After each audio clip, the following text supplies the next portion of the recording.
Hello and welcome to the first in a series of tutorials for fledgling powers to the FatMUD game here on TG. I'm actually in the last room of the tutorial area here. We're going to assume that you've already gone through all this and read it. And now all we need to do is go into the main area and get started creating our realm. So you see we've got a portal right here. We can look at it if we want. Nothing special about it. And all we have to do to go into it is type enter portal as it spells out right there. So we pop through there and now we are in the infinite expanse. Consider this the central hub for now during the area of the age of creation. All the various portals leading to everyone's realms are here. They're actually way more than by default what it lists. So the best way to see all of them is to just simply type examine. And you can see we have plenty of portals.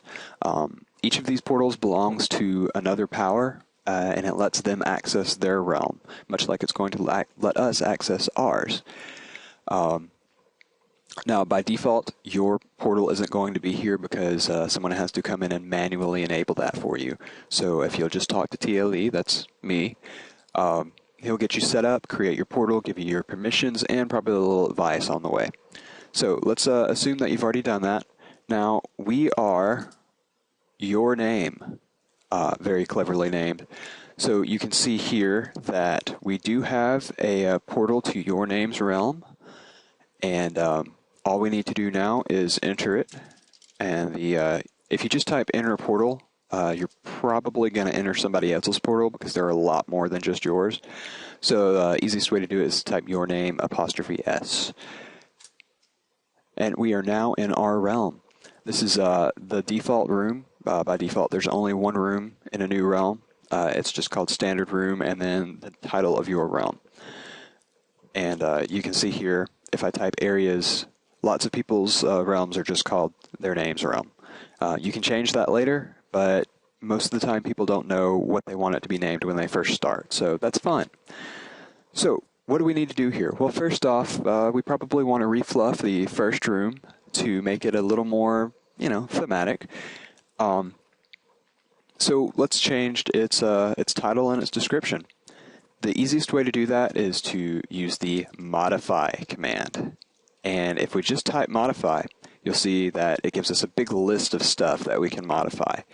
Modify is what we're going to be using to change not just rooms, but also items, classes, all sorts of things. Actually, you won't have access to classes as power, but items, mobs, exits. Anyhow, so let's go ahead and modify the room, and this will default to the room that you are standing in. And we get a nice little menu here. Now, there's a couple of things that aren't immediately obvious, namely, what does type mean?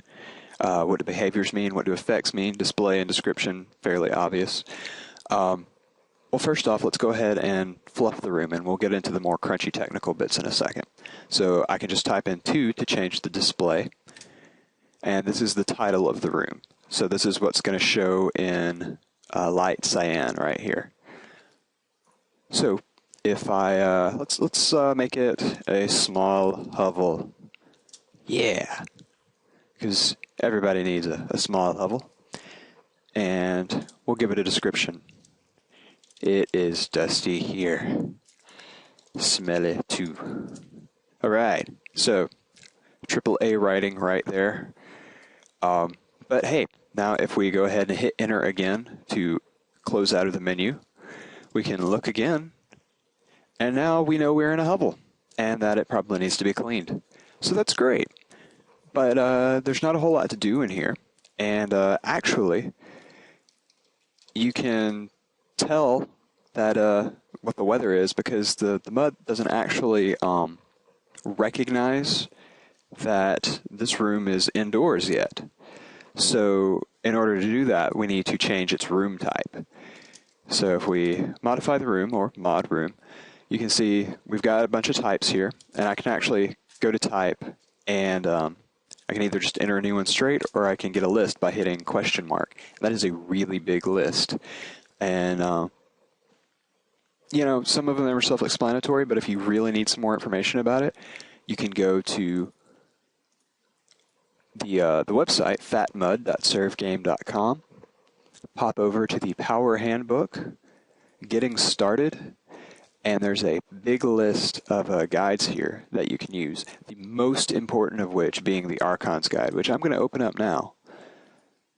And this is going to be your Bible to modifying your realm, creating things, and just generally being incredibly useful. So I'm going to scroll down all the way to the bottom, and there's an index right here. And if we go to the room section, they will list for us what each room type means.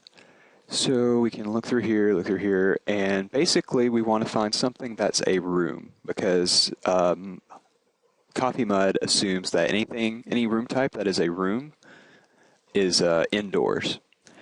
You can also just simply say indoor, but we don't really want it to be underwater. So the easiest one that I use most often is stone room. You can also use wooden room. But basically, yeah, it just simulates a stone room. So if we pop back over and punch in stone room,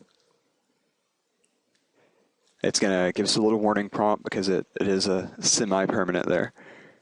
So yes, we're going to change that. And what it means when it says semi-permanent, you can change the type as many times as you want, but every time you do, it saves everything that's in the room because it has to temporarily delete it and then remake it in the new room type. So, and you'll have to worry about that a little more later, but for right now, it's fine. So, as far as behaviors and effects, we're going to skip over those now, but basically those are special properties or attributes that the room can get that make it act unique compared to other rooms. So we're done with editing the area now, and now we can't see the weather from here because it's indoors and we don't have any windows. So this is all great and all, but it's still kind of boring. Just one room, nowhere to go, nothing to see. So what if we add another room? Well, we can do that. And this time we're going to use the create command, which is one of the basically 3 commands that are going to be really integral to your success in creating and mastering your realm. Create, modify, and destroy. Destroy, namely. So we're going to use create, and if we just type that, it gives us a list, much like modify does, of what things we can create.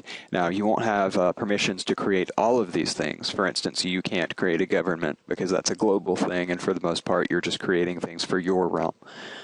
So what we want to do is create another room to the north. Room. And if we just type create room, we can see that it's got some extra parameters that we have to punch in. So I just tried create room, but we don't have any more exits or anything because I didn't successfully create it. So if I want to actually create that room, I'm going to have to specify a direction.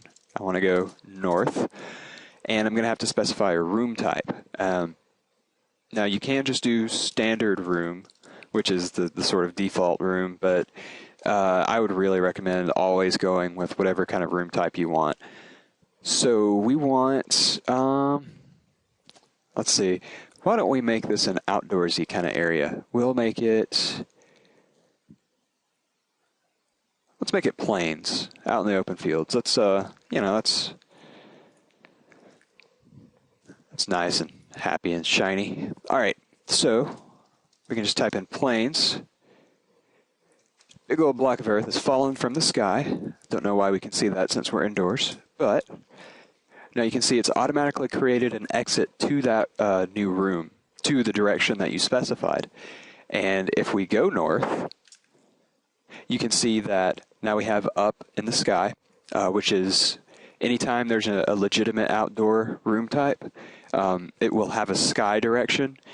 Players and creatures with flying can actually go up that way. There's nothing up there. It's just sort of instantiated areas, but it's good to know about.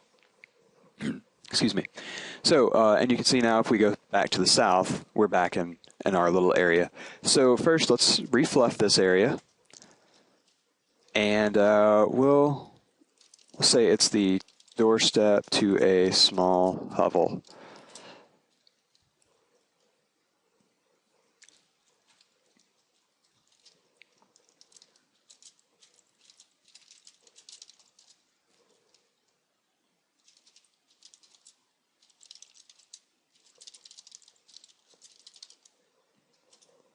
There we are. Now, that's being a bit slow today. So if we go ahead and finish that out, now we can see that this is the doorstep to the hovel.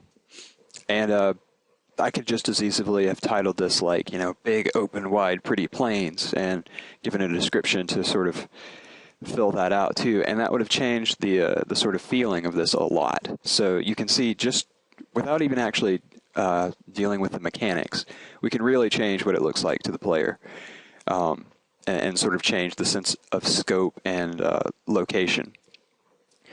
But we don't want to just have, an open exit from the hovel to the doorstep to the hovel, because, well, it implies there's a door there, and obviously there isn't.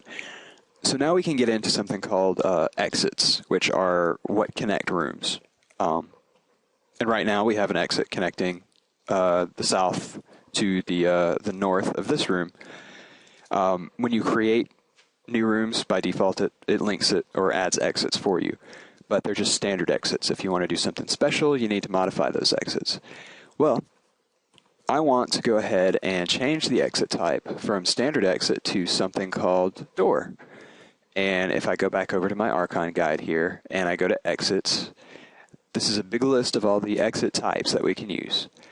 And we can do either just a standard door or a gen door if we want to have some more control. And we'll talk more about generics in the next section. But for right now, I just want to make a door. So door is what I want.